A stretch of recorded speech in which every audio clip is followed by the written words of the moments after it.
guest, and joining us right now to talk once again about that bipartisan infrastructure bill working its way through Congress is Ohio Senator Rob Portman. I think we've got the audio fixed. Senator, it's great to see you. Andrew, thanks for having me on. So help us understand how close we are to the finish line in your mind. I am. Are you hearing me? It's right around the corner. Yes, I got you now. It's right around the corner. We've got a 4 a.m. tomorrow deadline when the debate will be over, and then we'll probably vote at about 9 or 10. And based on the test votes in the last 4 or 5 days, it appears as though we'll have about 18 or 20 Republicans joining most every Democrat to pass it. And so it'll be a big bipartisan victory, and we'll be able to move forward with something that has only been talked about here in Washington for decades, which is how to give our infrastructure some needed improvements at a time when America's infrastructure is falling behind the rest of the world, and we've got a lot of issues. So it's an exciting thing for the country. Senator, one of the issues that came up over the weekend in the last 72 hours has been this issue of cryptocurrency and how cryptocurrency would be taxed effectively. We've had Jack Dorsey, Elon Musk, Brian Armstrong, CEOs in the crypto space, or people who are advocates for crypto, get involved in this. What are the implications at this point? Well, in the legislation, we do something that there's a consensus about, even all of them, all the folks that you just talked about, which is that we need to have proper information reporting for cryptocurrency, just as you would for an investment in stocks or bonds or other financial instruments. So a broker for cryptocurrency should provide individuals a 1099 to be able to know what their basis is, in many cases to know what their gross proceeds are. This is great for everyday cryptocurrency holders, because right now, as you know, you got to figure out your own basis often, because although some brokers provide it, some don't.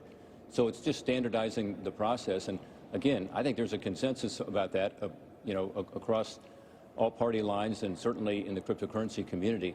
The question is, how do you ensure you do that without bringing other people into that reporting requirement in addition to brokers? And I think that's a very serious issue, and we must address it. Treasury and the Joint Committee on Taxation, which is a nonpartisan group up here, believe that the legislation as it's written handles that properly. I think a clarification is needed.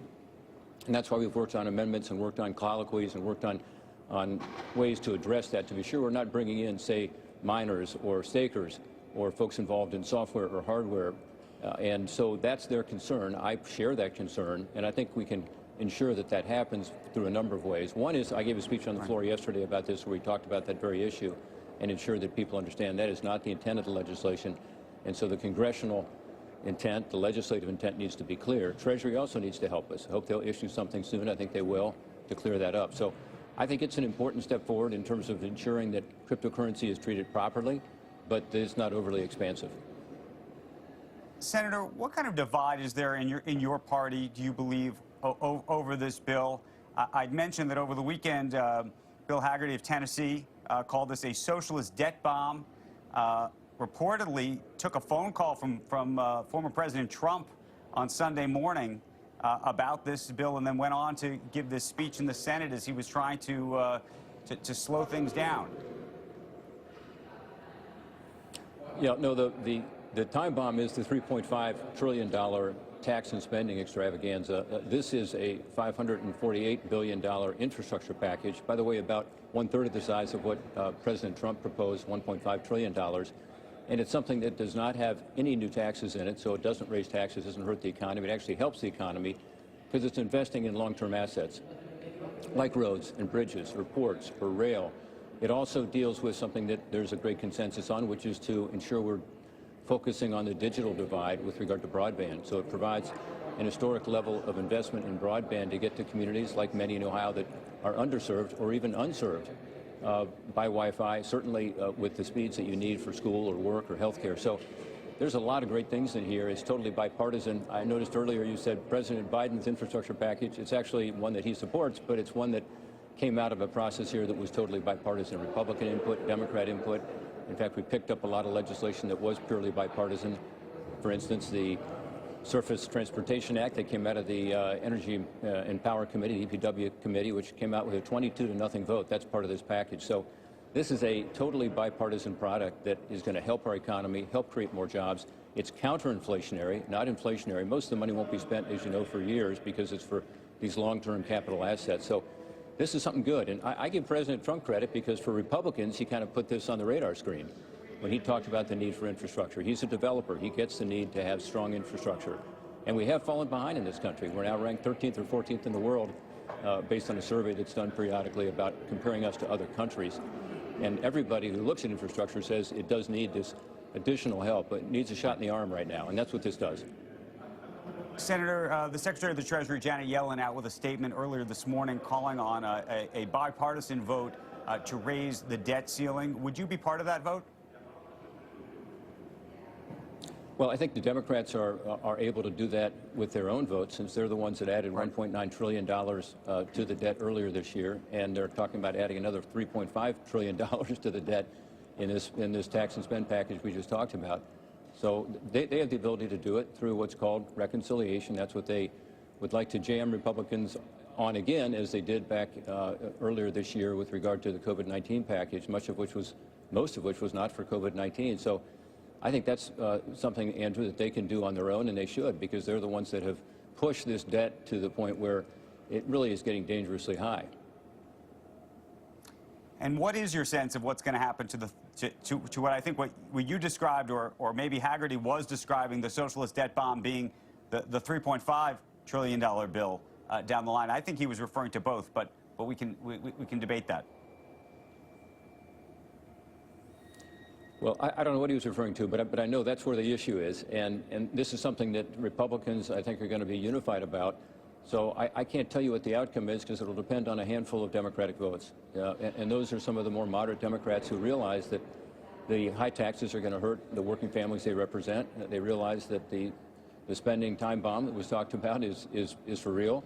And so they're, I think, going to be the ones who make that decision. And my hope is that we'll end up with something that does not hurt our economy, just as we're trying to get out of this pandemic, and does not create the inability for us to compete globally.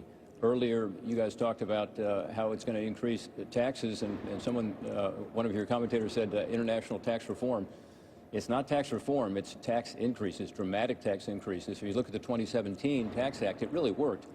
It reduced taxes in a way that generated unbelievable economic growth, and also an opportunity economy, in the sense that wages went up, lowest poverty rate since we started keeping track of it, historically low unemployment for blacks, Hispanics, other groups, 50-year low unemployment for other groups. And if you change that international side on the corporate side, you then make America's workers less competitive again. And the tax increase that they had in their original so-called infrastructure bill, which was $2.65 trillion, actually increased taxes 5 times more than taxes were cut in 2017. In other words, it wasn't just getting rid of the 2017 tax reform and tax cuts. It actually was adding new taxes to American workers. So my hope is they don't go down that road, because it would be terrible for the economy and for Senator, our competition position in the world. Before you go, we've been talking all morning about the Delta variant spreading across the country.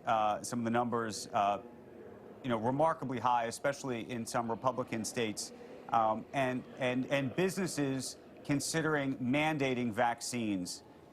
Would you support businesses that want to, private sector effectively, that wants to mandate vaccines for employees? Well, look, I think that's something that the private sector ought to decide, and not the government. I don't think there ought to be a mandate by the federal government or state government, for that matter. But I think for private companies that they can make that decision. I will say that if you get vaccinated, you're going to be a whole lot safer. And so I will say, as I've said in this program before, I'm in the Johnson & Johnson trial, as you know. I got vaccinated very early to show my constituents that this is a safe and effective way to protect yourself. And the data is unbelievable. We just have some new data come in from Ohio. If you're vaccinated, the chances of hospitalization and certainly death are extremely low, almost non-existent with regard to people who tragically lose their lives. So this vaccine does protect you, and it's incredibly important that people get vaccinated to protect themselves and their family and our communities, and get people back to school and back to work, and so we can all lead a more normal life.